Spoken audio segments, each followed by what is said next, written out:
നമ്മൾ വാട്ടർ ടാങ്കിന് ഒരു സാധനം ഫിറ്റ് ചെയ്യാൻ മറന്നുപോയി. വേറൊന്നുമല്ല, ഈ ടാങ്കിന് നമ്മൾ ഫിറ്റ് ചെയ്തിട്ടുണ്ട്, പക്ഷേ അതിൻ്റെ അഡീഷണൽ ആയിട്ട് വെച്ച ടാങ്കിന് അത് ഫിറ്റ് ചെയ്തില്ല. കാരണം എന്ന് വെച്ചാൽ നമ്മൾ വീട്ടിൽ വരുന്ന വെള്ളം വളരെ സ്ലോ ആണ്. ആ സ്ലോവിൻ്റെ കാര്യം എന്താ? Air pipe. നമ്മളൊരു ടാങ്ക് വെക്കുമ്പോഴത്തേക്ക് ഏറ്റവും പ്രധാനമായിട്ടും വേണ്ടത് എയർ പൈപ്പാണ്. അതിന് എയർ പൈപ്പ് വെക്കാൻ വിട്ടുപോയത് കൊണ്ട് വെള്ളം വളരെ സ്ലോ ആണ്.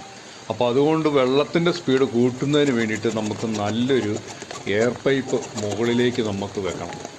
ഓവർഫ്ലോ പൈപ്പ് നമ്മൾ വെച്ചിട്ടുണ്ട്, എങ്കിലും നമുക്ക് ഈ എയർ എടുക്കുന്നതിന് വേണ്ടിയിട്ട് പ്രധാനമായിട്ടും വീട്ടിലേക്ക് കണക്ഷൻ വരുന്ന അടുത്ത് തന്നെ വേണം നമ്മൾ എയർ വലിച്ച്, അതായത് ടാങ്കിൽ നിന്നുള്ള വെള്ളം വലിഞ്ഞ് ടാപ്പിലേക്ക് പോകുന്ന സമയത്ത് വെള്ളം നിറഞ്ഞു കിടക്കുമ്പോൾ അത്രയും വെള്ളം വലിഞ്ഞു പോകാൻ ബുദ്ധിമുട്ടായതുകൊണ്ട് ഈ നമ്മുടെ ടാപ്പ് തുറക്കുമ്പോഴത്തേക്ക് വളരെ സ്ലോവിലായിരിക്കും നമുക്ക് വെള്ളം നമ്മൾ